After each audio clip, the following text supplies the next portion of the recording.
In a world where everyone knows everything. Yeah, right. One dad stands below everyone and yells, "I know nothing." Please welcome. This is the Dad Who Knows Nothing podcast. Hey everyone, this is the Dad Who Knows Nothing podcast. Very excited today to have Wade Galt with us today. He is the 3-day weekend entrepreneur coach. And I think anybody who's worked a full-time job in Monday to Friday, boy, it feels good to have that Monday or that Friday off so you can enjoy a 3-day weekend. Well, what Wade really helps his clients do is really try to maximize what they're doing so that they can enjoy a 3-day weekend lifestyle and have more time for family and focus on what's truly important. So I thought he'd be a great guest to have on because it would help. Everybody's trying to find more balance, trying to create a meaningful life and a profitable business, and doing this while also, wanting to be present for their family and all their other time things that takes up their time. So happy to have you with us, Wade. Thanks for giving us a few minutes today. Thank you so much for having me on. I just love that you're willing to do this just from a standpoint of sharing for other dads. It's so cool, the different resources, and for parents too, just to be able to learn a couple things, because it doesn't come with a manual, so, or at least nothing short. So it's great to be able to share and to hear what you're up to.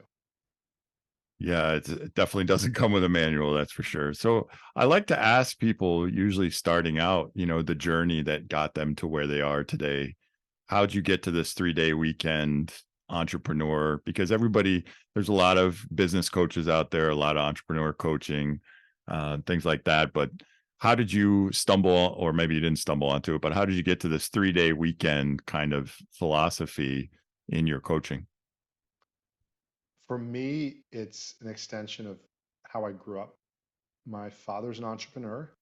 My mother is a thinker. She's a stay-at-home mom, always had us reading books, thinking, spirituality, psychology, philosophy, that sort of stuff. And my parents are from the islands, from Trinidad and Tobago.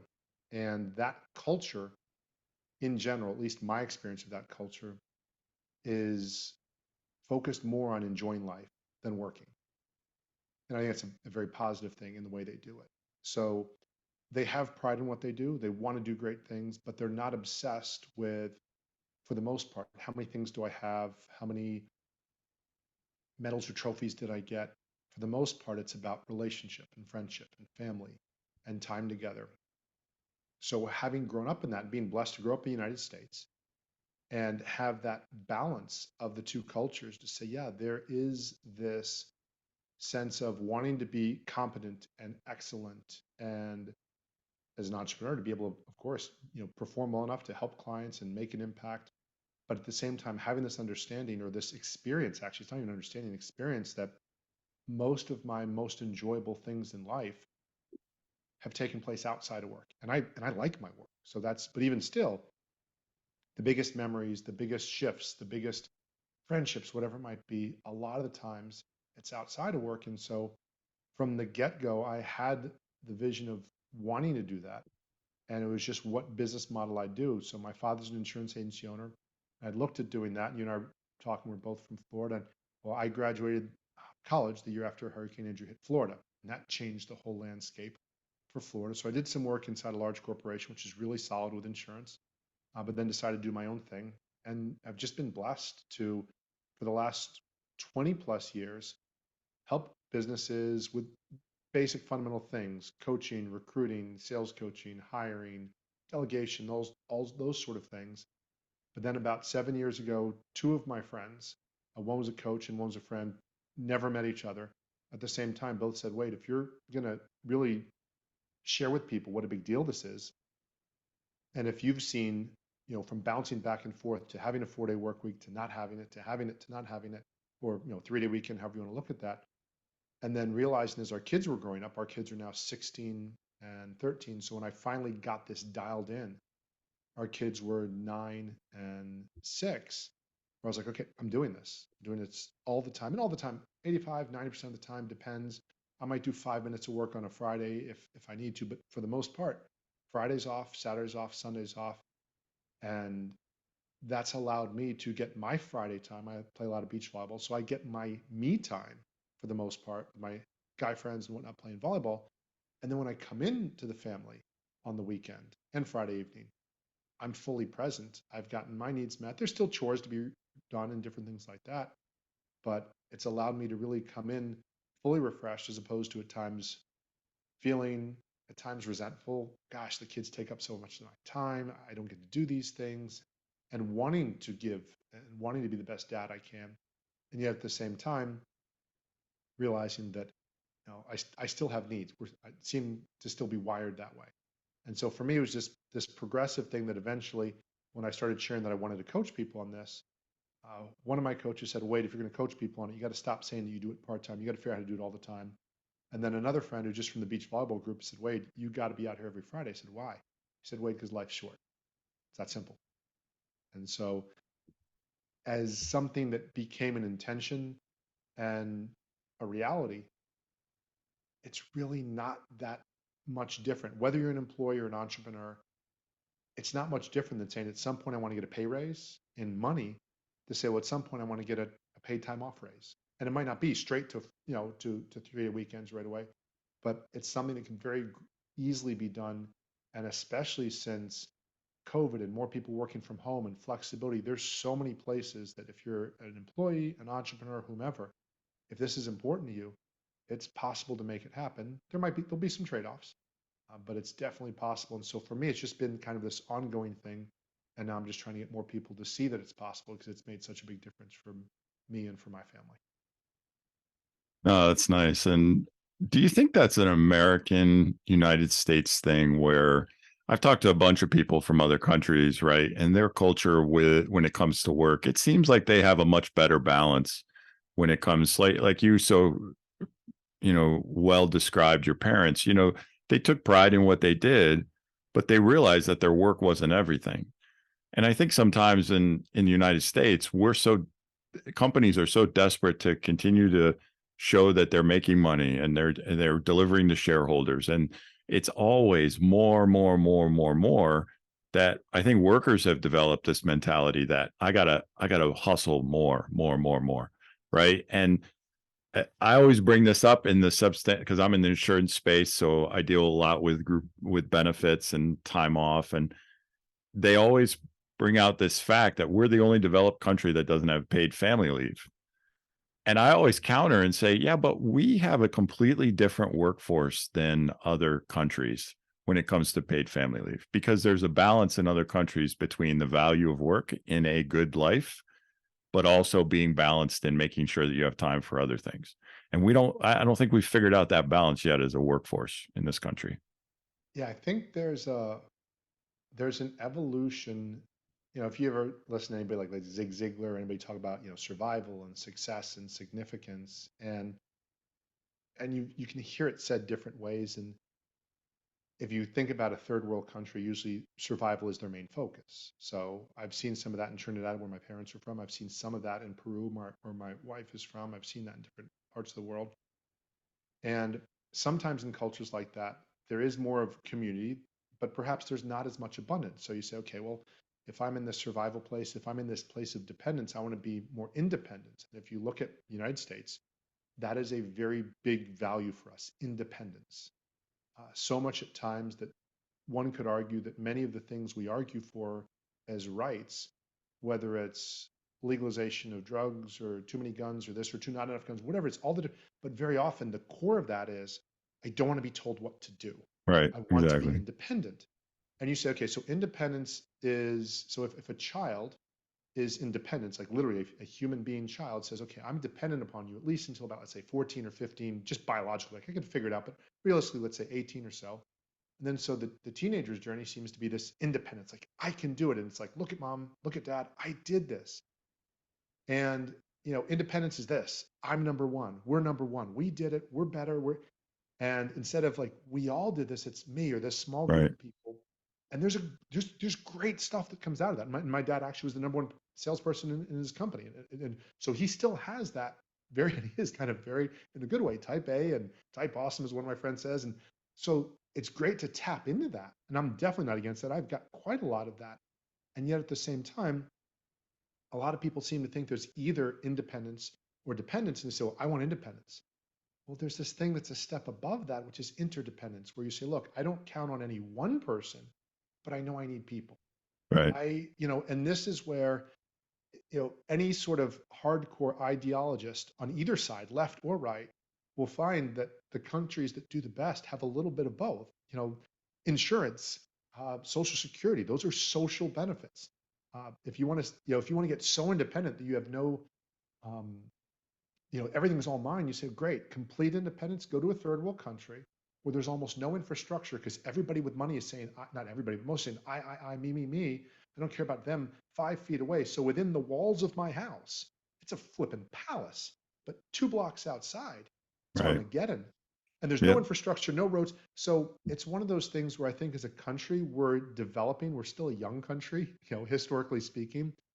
And I think that's that next move that even a lot of the millennials and the Gen Z are sort of saying more of like, we need more of this balance.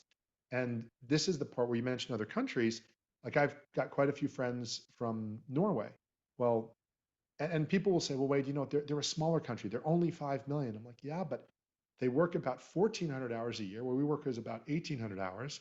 Their average GDP is about 63 to 65,000 a year in our dollars, and ours is less by about 15 to 20%. So they figured out something. It's not laziness.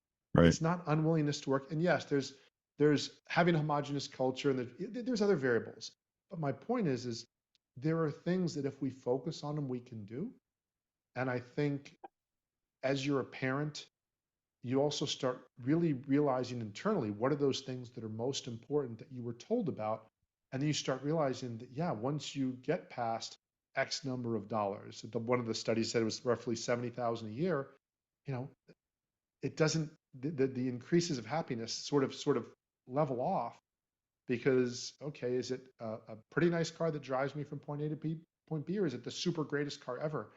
And I still get from point A to point B, and I still have my insecurities with me, my securities, whatever it is. So I think there's more going on. I think there's so much that's awesome about the United States.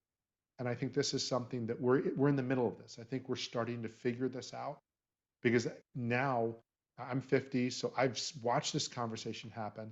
Now it's no longer crazy for a male to talk about work-life balance and not be labeled as a wuss, a sissy, or other not so nice words. 20 years ago, you're wuss, you're soft, but you Right. can't work, you can't take it. No, I want to enjoy things, man. Don't y'all remember college? College was fun, man. I want a little more Yeah. college in my life. So I think a lot of it's just that understanding that it's possible. And then that understanding too, that maybe other people get the stage sometimes. I happened to be born in Canada. Canada being number 2 or number 3, sometimes not so bad. A lot less attention, a lot less press, still a pretty good lifestyle. But Canada happens to be cold. I can't handle the cold. But my point is we don't always have to be number 1, and we can still have fun. So I think there's so much that we learn. But as entrepreneurs, especially when we have that fear of, can I make it happen? Or as an employee, am I going to get fired?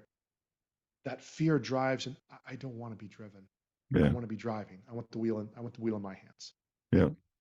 What wasn't it that show? Was it The Newsroom that had Jeff Daniels in it? I always love that clip where Yep. we're the number 1 country in the world, and Jeff Daniels is like, actually, we're not.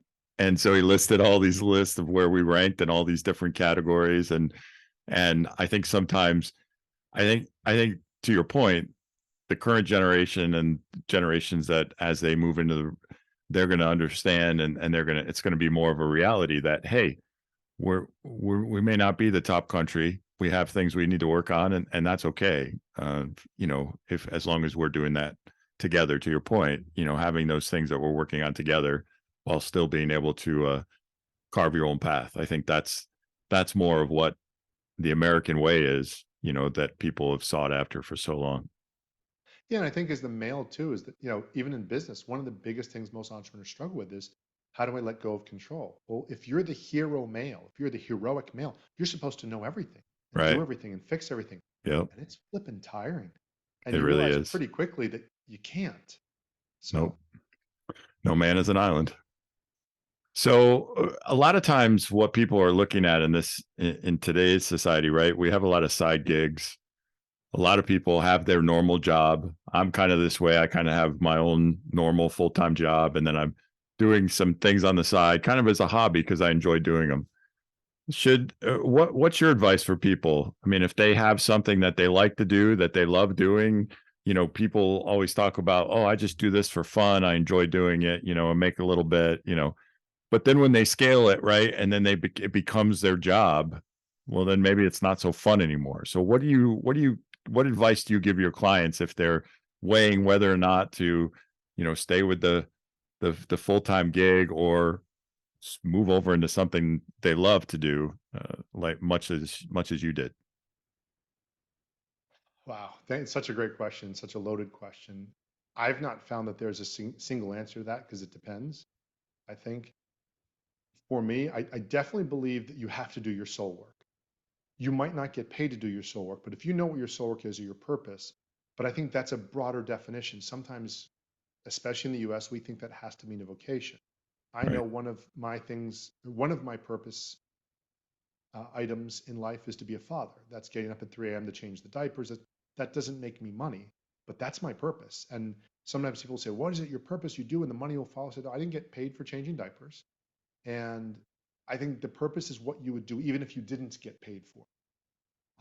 And if you can get paid for it, that's awesome. I mean, if you're Bono and you sing for U2, if you're Celine Dion and you figure out how to do that, that's great. But they're also working. You don't become LeBron James, Dwayne Wade, Michael Jordan by just like, yeah, I kind of like basketball. No, they've worked their tails off. So Mhm. they chose that. And for some people that works. In my case, I dabbled with and played semi-professional volleyball. I watched some friends take it on as a career. It's not a very lucrative comparatively to other sports um, situation. And so I have a couple friends that did phenomenally, did world class, have won gold medals in the Olympics and stuff. And then I have other people that it just wasn't as fun. And I did what I think was the right choice for me. I kept it as a hobby and I still play today and I enjoyed it. Even the podcast I have right now, the 3 Day Weekend Entrepreneur, is primarily a labor of love. It's not my main source of income. I've been blessed to have my business be to where I make the majority of my income in about 2 days a week. And I could either focus 2 days a week more scaling that, which for me doesn't engage me, doesn't excite me. If I had to, I would. That's why I said I'm blessed. But so I do these other things. And so I have found when I don't do my soul work, that's not a good thing. Mm. And so whether that's helping people, building homes for Habitat for Humanity, teaching at Sunday school, at the community school, at a vocational tech school, or for a living, whatever it looks like. But what's so cool about today and today's world is if you think back, you seem to be somewhat at least close to my age, 20 years ago, you had to choose. It was called moonlighting. You had to do it by the light of the moon, so to speak. You had to literally have a job A, physically go to job B. You couldn't say, well, I work from home, or that for 2 hours a day or 3 hours a day, I'm going to start a side business. And that's 15 hours a week, which is not bad, or 10 hours a week. And yeah, in 3 to 5 years, like you can slowly, you can decide that as a side hustle, year one, my goal is to make $5,000. And year two, it's to make 10,000. Like you can play the long tail game, which before there wasn't too many situations where you could do that. So I think it's one of those things. It's kind of what you choose. For example, a lot of people my age, just the idea of working 4 days a week is this big deal. I talk to Gen Z's kids and millennials like, well, of course I can live wherever I want, work from a company remotely, travel the world, see all the countries, whatever 210 or whatever the number is by the time I'm 30. And we're thinking we're going to do that when we retire, like when we're in our 60s. That's what we were taught. Like maybe if you're a good boy or a good girl, Right. work your tail off and make a lot of money, and the market does well, and we stay in a bull market as a country for like all these ifs. And so I think from that perspective, it's one of those things where you can kind of decide what comes first, and doing the soul work. I mean, hey, if you love it, great. Then just does it make you money or not? But there's something I love. There's a something in Marianne Williamson's book, the audiobook of her book, Return to Love. She had a side note, or maybe it was in the book. I didn't read the book, but she talked about how she'd meet a lot of actors, and they said, well, nobody, I can't be an actor. And she said, no, what you're saying is you can't get paid the way you want to get paid to be an actor. If you're really an actor, go act. Go to the local clubhouse or playhouse, or like go act. Go to the community centers, the adult centers, where the nursing homes. There's plenty of opportunities to act. What you're saying is you can't do exactly what you want to get paid. I mean, no, not always. But if you're an actor, you're an act. If you're a podcaster, you podcast. Right. You just do that, and maybe the money comes later, and maybe it doesn't. Right. So I want to spend some time on this 3-day weekend lifestyle that you work with your clients to have. So I want to look at it from two lenses, right? One lens of the entrepreneur way. So from an entrepreneur perspective, how long should it take to create a 3-day weekend lifestyle that's sustainable? Great. Okay. So, and there's a big if on that. I'll put, once you're making your target income, whatever that happens to be, you can usually do it in about 90 days to at most a year. If you're not yet making your target income, you might have to keep dialing up to your target income, but you could also cut your expenses so that your target income doesn't have to be as high. So there's interplay in there. But let's just start with, if you're making your target income, a lot of it really comes down to this. It really is, provided you're in a business. Well, let me first say it this way. There are some businesses. So I have a software business and a coaching business. Coaching business, nobody cares if I'm not there on Friday. Software business, people want tech support questions answered. I've groomed my clients over the years that I'm usually not as available on Friday. I'll still technically check Friday after I've come back from the beach. I'm exhausted. I can't play another game. I'm done. I'm spent. I will go check my email, because the alternative would be for me to hire a tech support person to do just Fridays and train them. And I don't want to have to hustle to make the sales to hire that person. So yes, I'll work 5 to 10 minutes on a Friday. And technically, is that for me, I'm not dogmatic about it. I used to be, and it drove me nuts. I got to do what I wanted with my day. But so some businesses more lend themselves to 5 days a week, 6 hours a day. Or some parents will say, hey, wait, I want to be doing my business when my kids are in school. So it's not, again, everybody's got their own flavor. So I don't want to say that 3-day weekends are better. I love them. And I do like the idea of, when you get 3 days, you get time enough away to forget what you do for a living. And then you get to literally, it's like a mini vacation. And then you come back and you're fully recharged. But to that, so let's say you're making your target income. The chances that you're doing, or me or anybody entrepreneur is doing productive work 100% of the time, are really, really slim. Right. So what it takes to make it happen, though, it does not take a planner. It does not take, you can do the thing where you say, okay, a simple way is say, okay, this month I'm going to work 1 hour less. I'm going to take off Friday at 4, then next month, Friday at 3, Friday at 2, Friday at 1. So that's one way, a very intelligent way to ease your way out of it. But the simplest way, if you want to get there quicker, figure out what's more important. In other words, if you had a vacation coming up, you'd squeeze 4 days of work in, and then you'd go do you do your 3-day weekend. We do it all the time when we have holiday weekends. And so a lot of it is more choosing. There's certainly, if you don't ever make a strategic change, well, then it won't last. It'll be like you just took a bunch of Fridays off, then you'll get a hangover of work, and it'll come back and it'll kind of crush you. But ultimately, it really comes down to looking at your business and saying, what are the activities I do that are not as helpful? And so, for example, as a podcaster, okay, do I need to check my stats every single day, or when you first start out, like I did, every hour? No, that's not making the stats go up. If you're, can you do certain things on the same day if you're ahead of time? There's a lot of different efficiencies that you can have, or do you just simply decide there's certain projects I've worked on that you finally admit, this project isn't going anywhere. I'm going to table it for a year, because I'd rather on Friday be going golf with my buddies, or taking my wife out, or whatever it might be. And so a lot of it I found, for an entrepreneur, if you're at that point, again, where you're making your target income or more, it really is about choosing that you're going to do this. And even if you're close, or you say, well, wait, but it's not a guarantee. You're an entrepreneur. We don't have any guarantees. And we know that. The employees have no guarantees either. But a lot of them don't know that. We already know we have no guarantees. And so it is one of those things that it's waiting there for you to choose it. And there's no magic to 4 days. You might say you want to work 3 days. I happen to like working 4 days. Even if we have like a Monday off because of, let's say, Memorial Day or something, I'll still find myself working like 3 10s. I'll get in 30 hours in 3. I like doing a certain amount of work. Unless I'm on vacation, that's a whole different conversation. Right. But yeah, so for the entrepreneur, it's really, a lot of it's a choice. And just making yourself do it, and closing the laptop or turning off the phone. And sometimes my Thursday nights, I'd be up until midnight, and I might not get great sleep. It's like, okay, Friday, Saturday, Sunday, I'm off. And so you can kind of work your way into it. So I've had plenty of people that have listened to me just share an idea, and they're like, A year later, oh, wait, yeah, I didn't take your course. I didn't buy your book and listen to you. I just did that. And so now I'm doing that. So it is, for some, it's a choice and they just start making that decision. Yeah, it's interesting how so much of it comes down to mindset, right? And the way we think of things. And so just coming from the mindset of, you know, adding on those additional hours in the other days, getting the same type of work. And obviously, you know, like you said, every business is kind of different as far as the demands. What do you say to people who talk to you about this and they're like, hey, I don't really have a hobby. I don't really have something that I would love to be an entrepreneur, but I don't really have anything that I can be that I can start as a business. What do you tell those people?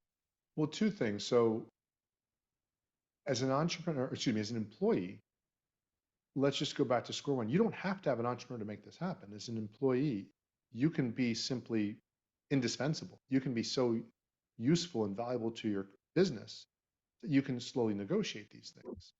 And it doesn't have to be confrontational. 20 years ago, I tried to do it. It didn't work. The market, the workforce wasn't ripe. The answer was, Wade, we know you could probably do it, but it would upset a lot of other people in this large corporation that you're in.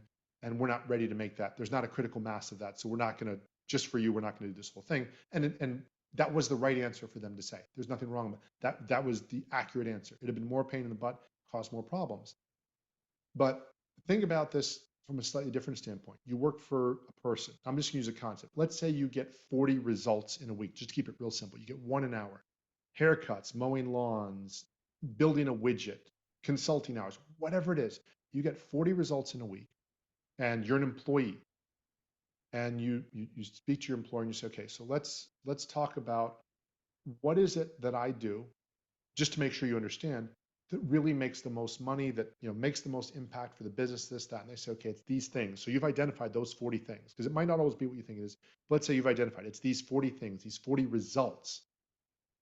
You say, okay, if I could get those results done in less time, would it matter how many hours I'm here? Now, if you're in pure sales, pure commissions, the world's already set up that way. You're a car salesman, different things. But I remember I asked this once to a friend of mine who's an entrepreneur, and I said, if your employees could get 5 days worth of results in 4 days, would you give them that 5th day off? He said, philosophically, Wade, yes, I would. He said, but I know a lot of times they'll be inconsistent. It won't always happen. He said, but if you tell me they're getting 6 days worth of results, I'll get them off in 4 and we'll find, in other words, what's in it for me? So a lot of this is about just trying to understand what is it the business owner wants. Now, the larger the corporation, sometimes the harder it is to do, sometimes the easier, because they'll say, oh, we can rotate people. Like the hospital, for example, the hotel and restaurant business is built around flexible schedules. It assumes them, because nobody can work a full shift at a hotel of 24 hours a day, 7 days a week. And so if you can just get into conversations, what is it that you're really looking for results wise? And if I could get certain results, can we look at even something as simple as, could we look at me starting to earn, what result would I have to get that I could earn 1 day off the following month? So if this month I get X result, I earn 1 day off next month. Maybe you do that for a while. Then you say, what would help me earn 2 or 3 or 4? There's always a result. It's just that most people aren't getting it. Now, again, if you talk to an employer and say, I want to be paid more on a results basis, and I want to be rewarded for that, that's music to their ears. It just depends how flexible can they be, how creative thinking are they, and if they won't, man, there's a lot of places that are offering it right now. So right now we're mid or late 2022. There are so many opportunities that are results based. Just get the job done. I don't care how long it takes you. I want X quality of result, because businesses are getting better at measuring quality.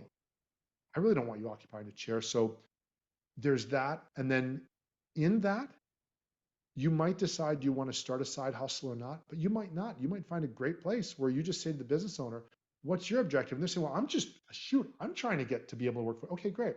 You tell me all the things that you need done on your Friday. I'll take them off your plate. I'll make sure they get done. And then can I start? It really is people are looking for this really big, fancy formula. It's not a formula. Employers pay for results. They pay for people that make them money and then people that make them happy. You help make their life better, make them happy. That's a possibility too. So there's so much possibility.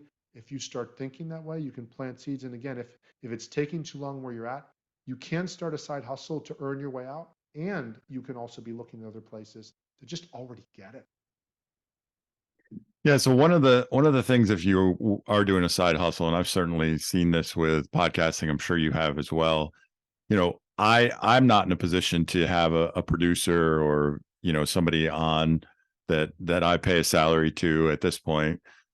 So a lot of stuff is being done by freelancers. So I don't mind paying a little money to somebody who can do a video edit in 30 minutes, and it would take me 2 hours to do it, right? So how do you build a team of high quality freelancers? Because this gig economy is out there, and I don't know if you've ever used Fiverr, but I've used Fiverr many times, and they do great work, and they're so good at what they do that why would you not deploy them to take some stuff off your plate, especially if it's a side hustle type thing that you don't want to spend or you want to be able to control the amount of time you're spending. So what are your thoughts there as far as building a team of freelancers to help? Sure. And I'll invite people to listen to this from both sides. Listen to this as if you're an employee, that you could be that freelancer. And if you're the entrepreneur, you could be hiring out freelancers. And also, entrepreneur, you could be a high dollar freelancer. Not all freelancers are doing, administrative or lower dollar stuff in the overall sort of scheme. Look, 20 years ago, when I had to hire somebody, or 15 years ago, I had to hire them full time if I wanted Right. somebody. So I had to figure out how to make enough money to do that. That was a risk. And I remember our business did really well with my software business, and we had some downturns and stuff from industry forces. And at some point, it's like, wow, this, now I'm having to hustle to make sales to cover this person. You don't have to do that today. You can hire people on Fiverr or Upwork.com or Online Jobs PH or all these different sites where you can get people that they are, in essence, freelancers. They're entrepreneurs, or maybe they're freelancers who also have a job, and they're just saying, I'll get this result done for you. And it really does come down to two things. Number one, if you can bill out at, I'll just use a simple concept. Let's say you can bill out at $100 an hour. Now, any entrepreneur who's done this for a while knows you don't bill all 2,000 hours of your year. If people say, oh, you bill $100 an hour, and the employee says, you make 200,000 a year now. No, I maybe am billing a third of the time, half the time. So there's differences in hourly. So for example, a person who's making $25 an hour as an employee that makes 50,000 a year, to make that 50,000 as an entrepreneur, they might have to bill 100 an hour, 150 an hour, just to even get back to that same amount. But if let's go, you're making $100 an hour. When you're hired to do your thing, so not every hour, but when you're live, and you say, okay, so this person who can edit my podcast, anywhere from, let's say right now, $10 to $25 an hour internationally, you can find people that can do some of these skills, editing the podcast, social media management. You can find them for even less. And there's sort of two parts to that conversation. One, can you find them, and are they vetted, or at least is there a rating system? And as you know, these sites like Fiverr, Upwork, yeah, just like if you go on Amazon to purchase something, there's ratings. On these sites, there's ratings to show how well is this freelancer done. So you're taking an educated guess and you work with them, you do micro projects. You might just do like a $20 project or a $50 project. Edit this one podcast episode and let's see how it goes, and then go from there. And so it allows you, and these are people that they're already expecting that you're not hiring them for 40 hours a week or 20 hours a week. It's just as the job needs to be done. So they're building, their portfolio of clients. And again, that's why I say to the people who are employees thinking, yeah, you could be that person that 2 hours a week, 4 hours a week, you're doing video editing, you're doing these different things, and you can be in all different parts of the world. And depending on how great your skills are, you can charge from $5 to $50 to $250 to $500 an hour. And the other part that people get caught up in is, Wade, let me get this straight. So you're telling me that there's people that you pay that are in the Philippines that you're paying them less per hour than you pay somebody in the United States? The answer is yes. So, well, hold on. Are you not a patriot? You're not American? Said, first of all, I can't afford to pay the American rate, number one, to some of these people for the same job. Number two, you're not always getting better work for the same. I mean, Right. Sometimes I found people that literally, I'm getting better work. Third, I'm an entrepreneur. I believe in the value of the American dream, which is that the people who are hungry and are willing to work and create value, to me, that's not just an American thing. We didn't make that up. So to me, those will be the people who are always running the world, or whatever you want to call it. is the people who are willing to create value, not necessarily hustling, but creating value. And very often there's hustle involved. And then also, a lot of these people do have different pricings of their local economy. And so you say, oh, so you're taking advantage of them because they can make, no, they're not buying a lot of the crap that we're buying. So they don't need to make as much. And there's currency difference. So there's all these different variables. But at the end of the day, if I want to impact people, at times I can afford an employee full time, and at times I need that help. But bottom line, that person can do it. And if it doesn't work out, I've risked $25, $50. And if it does work out, now I've got somebody that's helping me. And I can't speak for other people. I look out for the people that I hire as freelancers as if they were my own children. Will be intensive. But as any employee I have, how can I help you make more money? How can I teach you skills where you can build more and more and more? How can I help you have a greater life?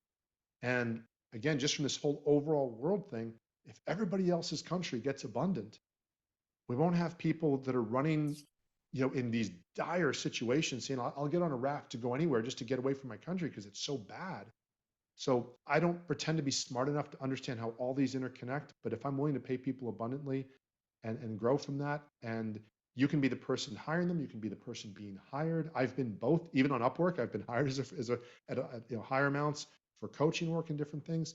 It's such an opportunity, and you can invest 5 hours a week, you can invest 10 hours a week. It's really, it's amazing what you can do.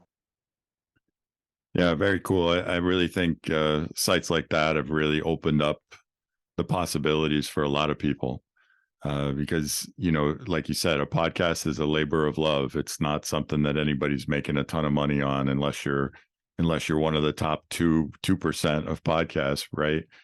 And so if you enjoy doing it, though, and you can figure out a way to do it where you're not, killing yourself, hitting your head into a wall, trying to do some of the technical things to make that sound good, then, that works out great.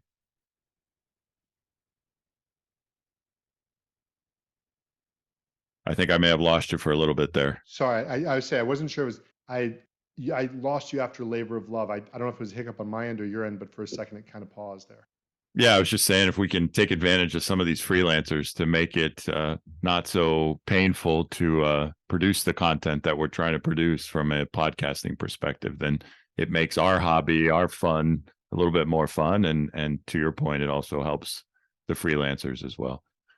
Yeah, well, and for the freelancer, real quick, just the freelancer, you can move incomes very quickly because if you start looking, certain job categories like admin work is $5 to $10 an hour, video editing is 10 to 20. There's certain things where you can learn a skill, so it really is, as a side hustle, something you can jump at and grow at very, very quickly if you want. Nice. Well, Wade, this has been very nice. It's been a great conversation. I've enjoyed it. If you could leave my listeners with one thought or one thing for them to take away, what would it be? Life really is short. There are so many opportunities to be present with your family, your loved ones, your kids. If you have kids, yes, they will be gone soon. The cat's in the cradle and the silver spoon. I've never regretted any of the time that I've spent with my kids, with my family, with my friends. And I love my work. I really love my work, but I only want so much of it. I want to be able to enjoy time outside. It is worth it. The juice is worth the squeeze. It's worth figuring out. It took me 22 years after leaving college, had to figure out to get 3 days, weekends consistently.